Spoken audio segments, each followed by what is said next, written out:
In the high desert of southeastern Oregon, surrounding the towns of Paisley and Valley Falls, the Chewaucan Watershed is a unique closed basin system that is key to the prolific existence of many migratory birds, unique fish species, and other wildlife.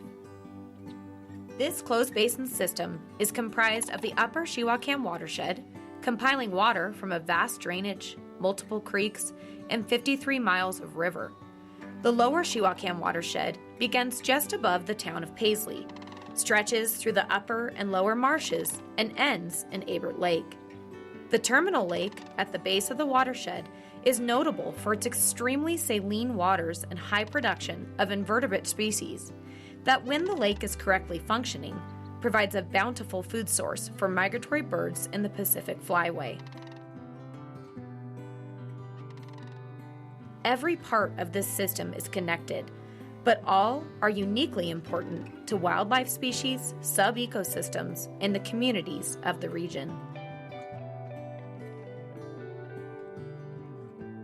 Historical runoff amounts for the spring season in the Chewaucan ranged between 61,000 acre-feet and 65,000 acre-feet for the 3-month period of March, April, and May. In recent years, because of the warmer, drier conditions, that runoff has been significantly less. In 2020, the Chewaucan produced about 35,000 acre-feet for that 3-month period of time. And in 2021, it was only 20,000 acre-feet. So you can see significant decreases in the amount of the basin yield for that 3-month period of time compared to the historical averages. On the ranching community, those Chewaucan marshes pre-European settlement were seasonally flooded wetlands, shallow stuff, okay? And then there were some deep wetlands, what we refer to in the wetland world as tall emergent wetlands, cattails and hardstem bulrush.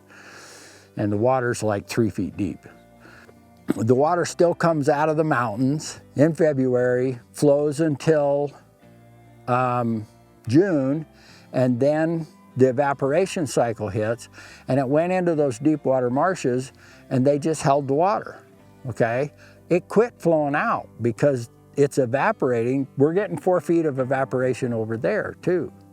So all the modeling we've done, the water budget and the water delivery isn't significantly different now than it was pre-European settlement.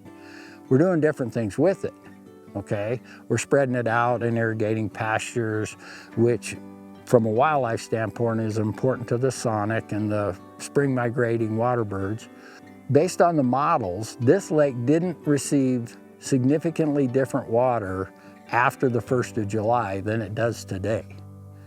On a drought year, on a wet year, the water's gonna quit flowing into this lake, whether you've got a deep water marsh unconverted or whether you've got a cattle pasture. The water's gonna stop flowing into the lake in July.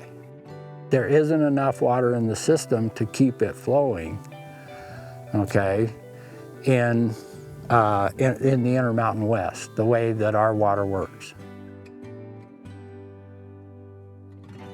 This part of Oregon is in a portion of the Pacific Flyway of the United States. These are pathways or corridors that migratory birds utilize to come from northern breeding grounds to wintering areas down south, some places as far away as Central and South America.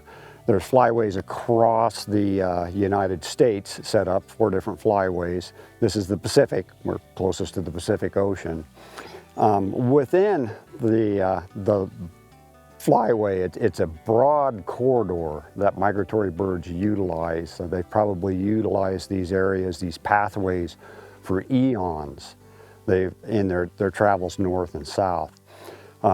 Here in the Pacific Flyway, through research, mainly conducted down in California with northern pintails, a duck that is highly prized by a lot of people, they discovered that regions like this in this closed basin country of the Great Basin are tremendously important for migrant waterfowl.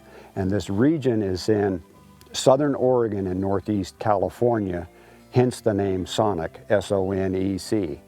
So these were discovered as being tremendously important to northern pintail based on the science of radiotelemetry that revealed the locations of where these birds showed up on their annual migration from wintering areas in California up to Alaska or the prairie pothole region of Canada.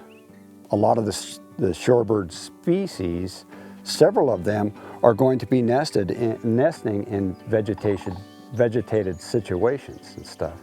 They're going to hide their nests in that. I mean, they're not. There's some species that will nest out on the open shore, like a killdeer does. You can find killdeer nests or snowy plover nests. But a Wilson's phalarope, they're going to be tucked into some vegetation, shallowly flooded conditions and stuff in those wetland systems. So not only do they feed on the shoreline of Averitt Lake, they can take advantage of a pond system like that. They'll be out in here. There's some blackneck stilts out here, and they're kind of a key species of concern. This is their forte out there. They wouldn't find what they need at Lake Averitt. And so a lot of these species can kind of move in between these systems. Don't get me wrong, Averitt has got some tremendous food resources that can be supplied to these birds. But this is the other part of the picture. Not only do they need the food resources, they need the habitat conditions so they can successfully reproduce.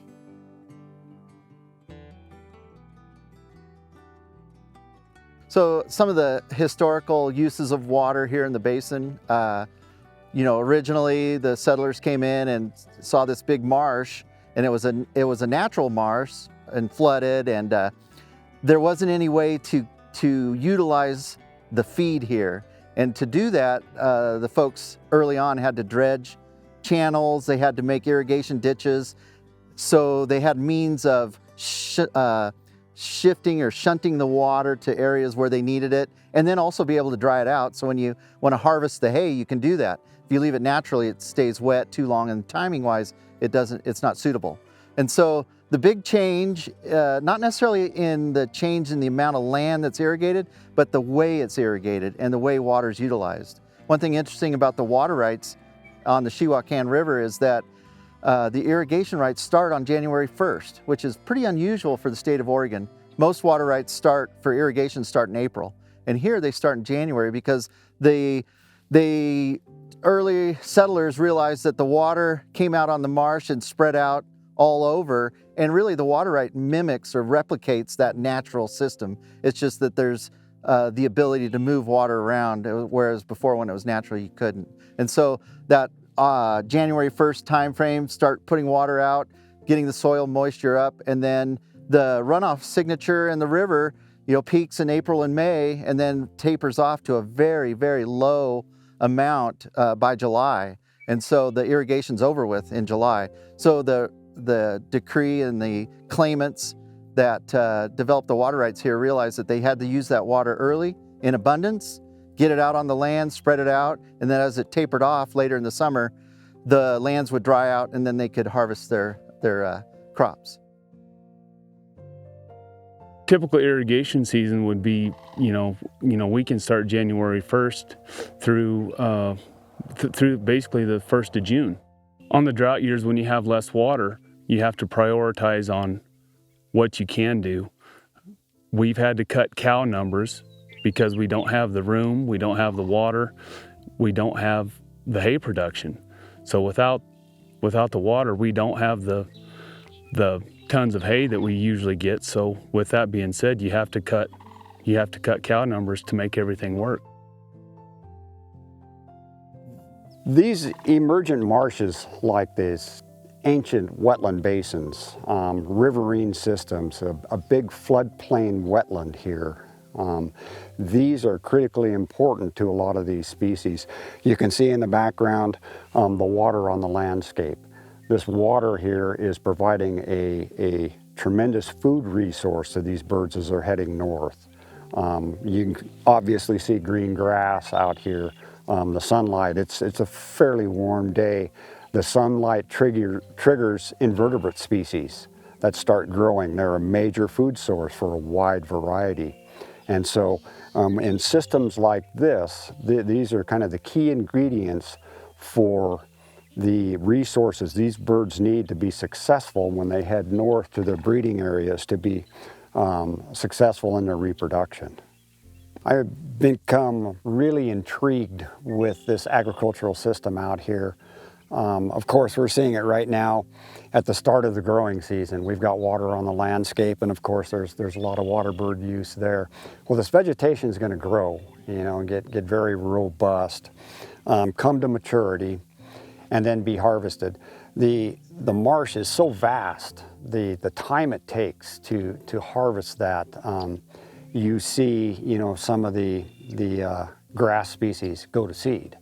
And so that seed's going to be a food source down the road. And what I observed, the process out here of cutting the hay, leaving it in the fields, and then moving the livestock onto the fields to feed on the hay out there, it's dispersed. It's pretty well dispersed. That the time it takes, that long duration of haying, those seeds are going to be ripe. There's going to be a lot of seed shatter. So when we advance, go past the summer, the fall of that, all that seed that's on the ground, when it's flooded again, it becomes available to the birds. With the livestock feeding out there, they're breaking down the vegetation out there. There's a lot of detritus, and then there's a lot of additions, through urine and feces on the ground. That's going to jumpstart a lot of invertebrates. The invertebrates are going to be there. A lot of these species, the duck species that nest here, these sandhill cranes, they really need those invertebrates. Great source of calcium for egg laying. And so when we come full circle like that, you're seeing this operation sustaining the population or the group of birds utilizing the area during different phases of their life cycle. It's really an interesting scenario.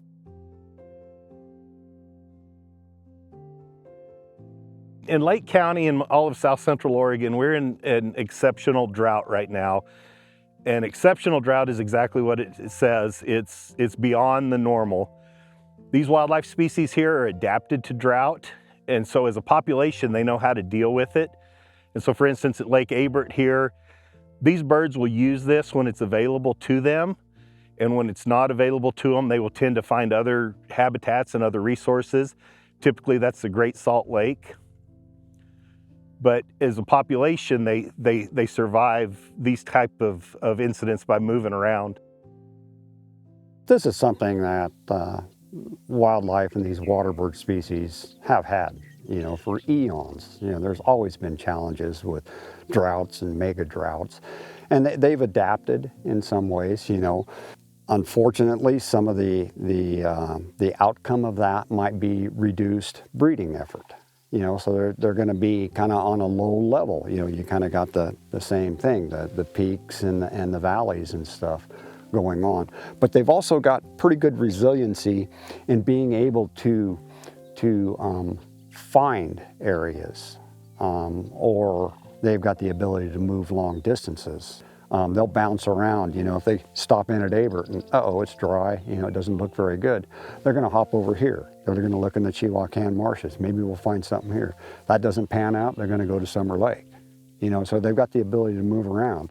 They got the ability, have wings, will move, and take advantage of the situations. One of the questions we get asked is about getting more water to the lake. And it's helpful to think about the yield out of the system. In the Chewaucan River at Paisley, in a year like this, we may see 50,000 acre-feet total of water come down the system. If all that was to wind up in Abert Lake this year without any evaporation or loss or use, it would take about 3 years of that kind of flow to get this lake to the level that's needed for the invertebrate production and the real high bird use that we see. And we know that a lot of that water is lost through even natural processes to the tune of maybe 60,000 acre-feet a year on this lake. So in these dry conditions, the system just does not yield enough water to get water to this lake, regardless of other uses. The runoff that we saw the last couple of years, substantially below average. If you were to be able to transport the water to Lake Abert and put it in Lake Abert, it would make maybe a few inches difference in the surface area of the lake. I think the lake's roughly 30,000 acres. And so 1 foot deep on that lake would be 30,000 acre feet. So essentially, you put the amount of runoff for the entire year into the lake, that would be the difference for the lake elevations. The USGS reports 38 inches of evaporation per year in gross. That doesn't take into account the precipitation, which isn't that much anyway. So if you were to, start out with the lake being empty and you put 30,000 acre feet in it, you've got a foot of water. Now the evaporation will evaporate that entire amount. So you start the next year with the dry lake again. So you're not accumulating water, you're just putting it in there and it evaporates. The upper watershed has recently sustained multiple mega fires, which are devastating to the forests, wildlife habitat, soil, watershed tributaries, and the entire ecosystem. This damage to the ecosystem is expected to impact the entire watershed. In the Chewaucan Basin over the last 5 years, we've had several fires that have impacted that watershed. First one being the Withers Fire in 2016.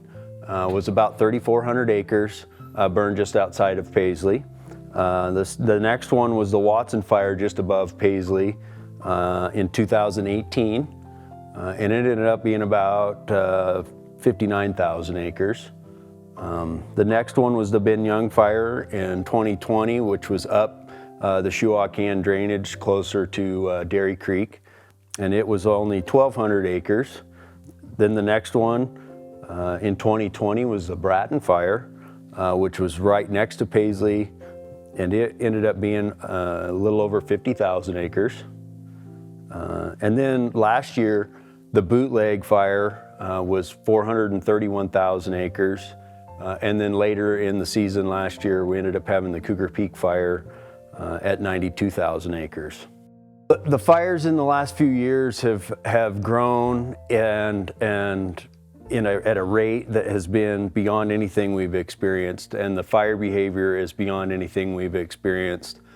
When I first started my career, plume-dominated fires were fairly a rare event, but in the last few years, all of these large fires have produced plumes that have controlled their own weather or produced their own weather, and in extreme cases, even dropping lightning out in front of itself, creating thunderstorms, creating their own winds, generating their own weather patterns that increases the fire behavior and increases the amount in which these things are growing. So working collaboratively with partners is a big part of what we do in order to get work done on the landscape around here. And it's amazing the connection that the ranchers and others around here have to the landscape, and the willingness to have productive conversations about fish and wildlife and other natural resources, to partner with us on fire rehab, to create a more conducive habitat and just environmental conditions overall. Working together, the communities of the Chewaucan Basin work to better the ecosystem, support wildlife, recover from devastating fires and exceptional prolonged drought. From federal and state agencies to natural resource groups to private landowners, the community works together to build a healthier watershed from its upper reaches to Abert Lake. Water is key to the way of life in the Chewaucan Basin.